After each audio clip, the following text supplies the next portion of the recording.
So this is my wind-powered ball mill. Basically, a crude wind turbine. This is a prototype, so I'm just playing around with things. Have had it working. A couple of things I want to improve on, such as some better friction for this shaft here. Just simply, it is roller bearings 1, 2, 3, 4, 5, and then 2 more here, so that, actually I'm going to demonstrate this in a minute, but just some angle iron to build the framework. And you can see the tail at the back, or can you? There's the tail. So kind of a crude setup, but it gives me the ability to learn and develop something better as I go. But anyway, so a ball mill. What is a ball mill?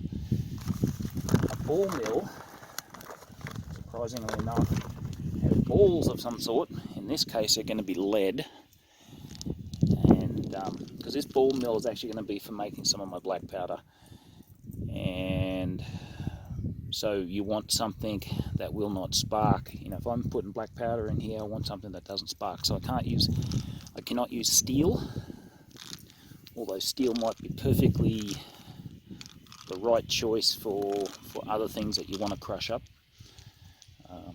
In the case here, just some lead balls into, and this is actually an old rotary tumbler case from I was doing some stone polishing, rock polishing, and I will absolutely be able to use this again, in this same setup for polishing stones. So multiple uses. And now doing black powder, lead balls, and small quantities. That's less than a pound. There we go.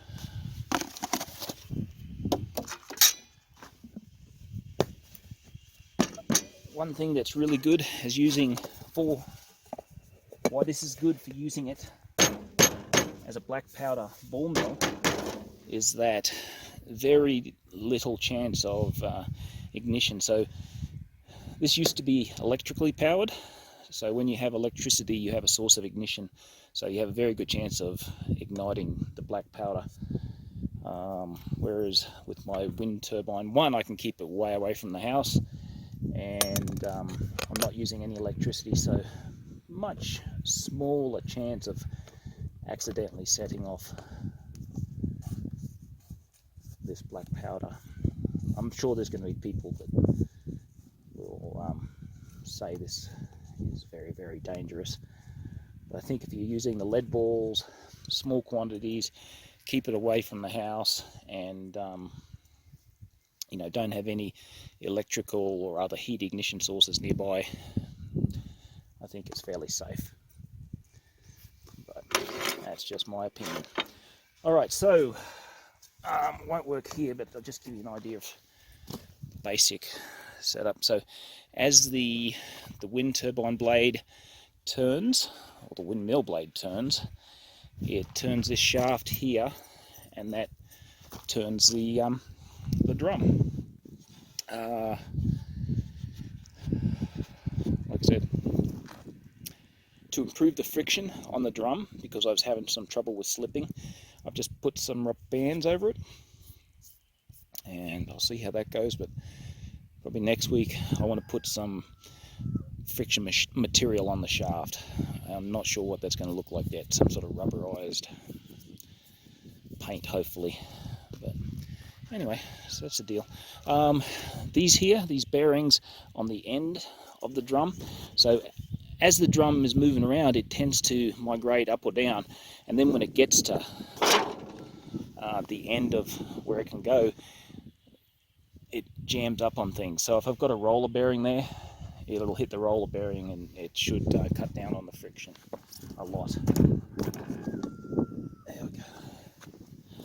Alright, let's let's get it up on the tower. Oh, and another thing, well, you're going to see when I get over to the tower, I've got a very short tower for this setup, so the wind can be sporadic, but I'm in no hurry. It doesn't matter if this takes me a day or a month, you know.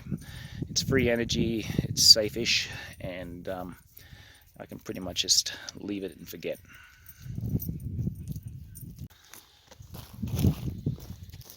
So I've got the windmill up on this very short tower, and I can put my drum up there. And the wind's a little bit low at the moment, but the idea is wind blows the blade, turns the drum, and those balls, those lead balls that are in there,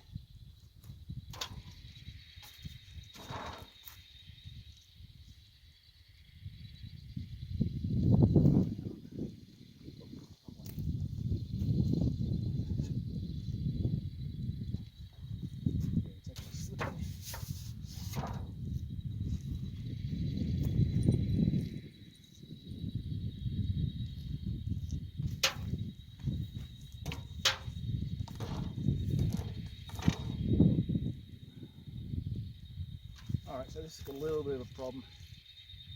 I'm going to halve the load of balls and powder. I just don't have enough friction on that shaft. So I'll do that and then I'll come back and see if I can get a video of it working. Okay, so I got put about half the amount of powder and ball in there, so maybe half a pound, and it's much more reliable as far as the turning. But I think as soon as I coat that shaft in something which gives it a little more friction, some sort of rubberized paint hopefully, then I won't have to worry about it at all. I'll be able to go back up to the full amount. But yeah, it's working quite effectively.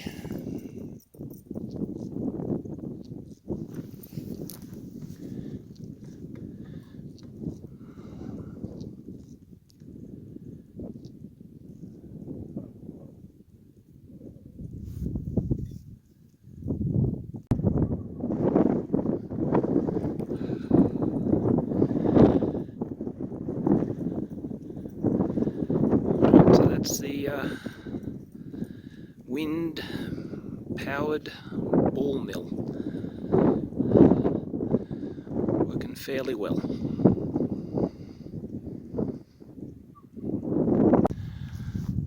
Okay, so this is my wind-powered ball mill, just slowly turning around. Something like this, you can use the power of the wind to polish your brass, like in a rotary tumbler. You can polish stones, and that's actually what that drum on the back was originally for, was polishing stones. And you can also use it as a ball mill for crushing up material into powder, such as, if you're making black powder, this is a pretty good way to do it because there's no electricity involved, it's way away from the buildings, and it's quite quiet as well. I've got a couple of things I want to improve because I'm going to make another one of these, but make that blade propeller a little better and increase the friction on the shaft, and that should make a much better ball mill. But that's working quite well at the moment.